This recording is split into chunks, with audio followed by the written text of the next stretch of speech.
ചില ആളുകൾ ധ്യാനത്തിന് വരുമ്പോൾ ഒന്നും ചിന്തിക്കുന്നില്ല, ഒന്നും ചിന്തിക്കാതെ ഇങ്ങനെ വരുന്നു, ഒന്നും ചിന്തിക്കാതെ അങ്ങനെ പോകുന്നു, ധ്യാനം തീരുന്നു, ഇത്രയേ ഉള്ളൂ. ഒരു റിസൾട്ട് അവർക്കില്ല. ഇന്നലെ വന്ന പോലെ തന്നെ തിരിച്ചു പോയി. അതിൻ്റെ കാരണം എന്താ വെച്ചാൽ നിങ്ങളൊന്നും പ്രതീക്ഷിച്ചിട്ടില്ല. ഹല്ലേലൂയ. ഇന്നും ഒന്നും പ്രതീക്ഷിക്കാതെ വന്നിട്ടുള്ളവരുണ്ട്, ഒന്നും പ്രതീക്ഷിക്കാതെ വന്നിട്ടുള്ളവർ. ഇപ്പം നിങ്ങൾ വേണമെങ്കിൽ കുറച്ച് പ്രതീക്ഷയൊക്കെ വെച്ചോ. അല്ലെങ്കിൽ ഒന്നും പ്രതീക്ഷിക്കുന്നില്ലെങ്കിൽ തിരിച്ചു പോകുമ്പോഴും ഒന്നുമില്ലാത്ത പോലെ ആയിരിക്കും നമ്മൾ തിരിച്ചു പോവുക. കാരണം കത്തോലിക്കരായ നമ്മൾ ഇതിൽ നിന്നും കാര്യമായിട്ട് പ്രതീക്ഷിക്കുന്നില്ല, നമുക്കതിനകത്ത് വിശ്വാസമില്ല. എന്നൊക്കെ പറഞ്ഞേ ഹല്ലേലൂയ.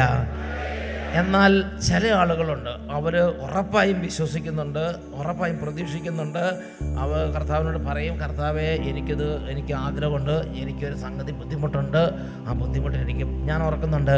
ചിക്കാഗോയിൽ കൺവെൻഷൻ നടന്ന സമയത്ത് ഒരു അമ്മച്ചി വന്നൊരു സാക്ഷ്യം പറഞ്ഞു. ഇടുക്കി എന്നുള്ള അമ്മച്ചിയാണ്. ഇടുക്കി എന്നുള്ള അമ്മച്ചി പറഞ്ഞിങ്ങനെയാണ്, അമ്മച്ചിക്ക് 3 മക്കളാണുള്ളത്.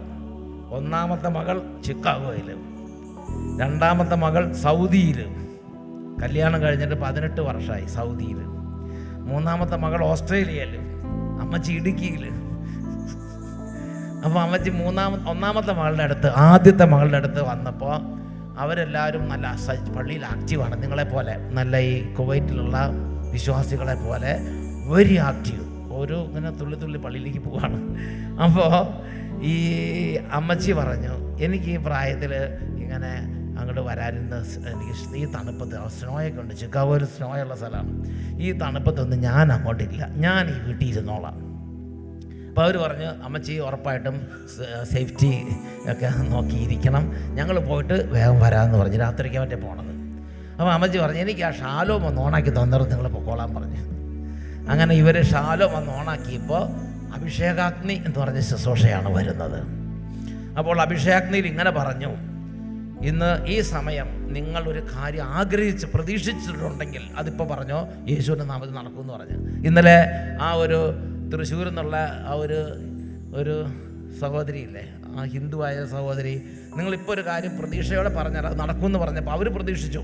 നമ്മളാണെങ്കിൽ എന്താ സ്ഥിതി നമുക്ക് അറിഞ്ഞുകൂടാ, അവർ പ്രതീക്ഷിച്ചു. അതേപോലെ പറഞ്ഞ സമയത്ത് ഈ അമ്മച്ചി പറഞ്ഞു, എനിക്കൊരു കാര്യം പറയാനുണ്ടെന്ന് ഈശോയോട്. വീട്ടിലാരുമില്ല, വാതിലൊക്കെ അടച്ചിട്ടിരിക്കുകയാണ്. അമ്മച്ചിക്ക് എത്ര ഉറക്കം വേണമെങ്കിലും പറയാം. ഈ അമ്മച്ചി പറഞ്ഞു, എനിക്കൊരു കാര്യം പറയാനുണ്ട്.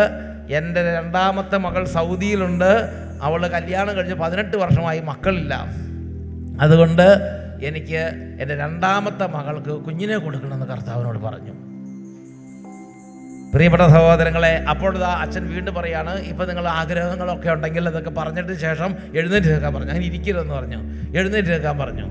അപ്പോൾ ഈ അമ്മച്ചി എഴുന്നേറ്റ് വന്നു, കൈ ഉയർത്തിയിട്ട്, നിങ്ങൾ ഒറ്റയ്ക്കാണോ 10 പേരുണ്ടോ എന്ന് നോക്കാൻ നിൽക്കരുത്, നിങ്ങൾ ദൈവത്തിന് മുമ്പിലാണ് നിൽക്കേണ്ടത്, ദൈവമാണ് മുമ്പിൽ, നിങ്ങൾ ദൈവത്തിൻ്റെ അടുത്താണ്. നിങ്ങളെ ദൈവത്തിൻ്റെ തന്നെ ഹൃദയം നുറുങ്ങി, ഹൃദയം ഉരുകി പൊട്ടിക്കറിഞ്ഞ് ഉച്ചത്തിൽ നിലവിളിക്കാൻ പറഞ്ഞു. അപ്പോൾ ഈ അമ്മച്ചി ഉച്ചത്തിൽ നിലവിളിച്ചിട്ട് പറഞ്ഞു, എൻ്റെ യേശുവെ, ഞാൻ വിശ്വസിക്കുന്നു, എൻ്റെ മകൾക്ക് കുട്ടികളെ അങ്ങ് കൊടുക്കും എന്ന് പറഞ്ഞ് വിശ്വസിച്ചിട്ട് പ്രാർത്ഥിച്ചിട്ട് പറഞ്ഞു, ഞാനിത് അങ്ങ് എൻ്റെ മകൾക്ക് കുട്ടീനെ കൊടുത്താൽ ഞാൻ ചിക്കാഗോ പള്ളിയിൽ വന്നിട്ട് സാക്ഷ്യപ്പെടുത്തുമെന്ന് പറഞ്ഞു. പ്രിയപ്പെട്ട സഹോദരങ്ങളെ, ഈ അമ്മച്ചി സാക്ഷ്യപ്പെടുത്തിയാൽ വന്നു ചിക്കാഗോ പള്ളിയിൽ. ഈ അമ്മച്ചി പറഞ്ഞു, പിറ്റേ മാസം സൗദിയിൽ നിന്ന് മകള് വിളിച്ചിട്ട് പറഞ്ഞു, റിസൾട്ട് വന്നു, റിസൾട്ട് പോസിറ്റീവ് എന്ന റിസൾട്ടാണ് വന്നിരിക്കുന്നത്. അപ്പോൾ കുറച്ച് 2016 15 പറ്റിയാണ്. പിന്നെ രണ്ടാമത്തെ കുട്ടി, മൂന്നാമത്തെ കുട്ടി, നാലാമത്തെ കുട്ടി, അങ്ങനെ ധാരാളം മക്കൾ. 18 വർഷങ്ങൾക്ക് ശേഷം ആരും തലേ കഴിച്ച് പ്രാർത്ഥിക്കാൻ ഒന്നും ഇടവന്നില്ല. ആ അമ്മ പ്രതീക്ഷയോടെ കർത്താവിനോട് പറഞ്ഞു, എന്താണോ പ്രതീക്ഷിച്ചത് അതുപോലെ കർത്താവ് ചെയ്തു കൊടുത്തു. ഉച്ചത്തിൽ പറഞ്ഞേ ഹല്ലേലൂയ, ഹല്ലേലൂയ. നിങ്ങളത് വിശ്വസിക്കുന്നുണ്ടോ?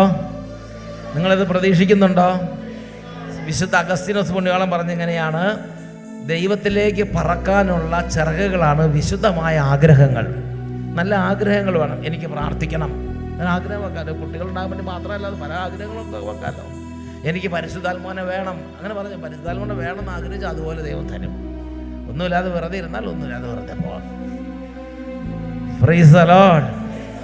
ധ്യാനത്തിന് പോയാൽ നടുവേദനയൊക്കെ ഉണ്ടാവുമായിരിക്കും എന്ന് പറഞ്ഞാൽ തിരിച്ചു പോകുമ്പോൾ നടുവേദനയായിട്ട് പോകാം. നമ്മൾ പ്രതീക്ഷിക്കുന്നതാണല്ലോ. ഈ ധ്യാനത്തിൽ വെച്ച് എൻ്റെ ദൈവം എൻ്റെ ദുഃഖം മാറ്റും എന്ന് പറഞ്ഞു വന്നാൽ അതുപോലെ ദൈവം ചെയ്യും. ഞാൻ പോണ പോലെ തന്നെ തിരിച്ചു വരും എന്ന് പോയാൽ അതേപോലെ ഒരു വടിയെടുത്ത് മുകളിലേക്ക് എറിഞ്ഞാൽ തിരിച്ചു വരുമ്പോൾ എങ്ങനെ വരും, അതേപോലെ നമ്മൾ ധ്യാനം കഴിഞ്ഞ് തിരിച്ചു വീട്ടിലെത്തും. ഒരു മുളവടി എടുത്ത് എറിഞ്ഞാൽ തിരിച്ചു വരുമ്പോൾ അത് മുളച്ച് കായൊക്കെ ആയിട്ട് വരുമോ? ഇല്ല, അത് അതുപോലെ തന്നെ തിരിച്ചു വരും. അവരൊക്കെ പറഞ്ഞ ഹല്ലേലൂയ.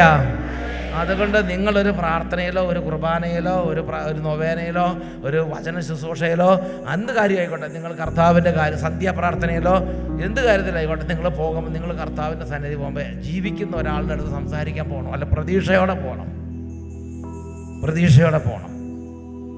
ദൈവം തരും.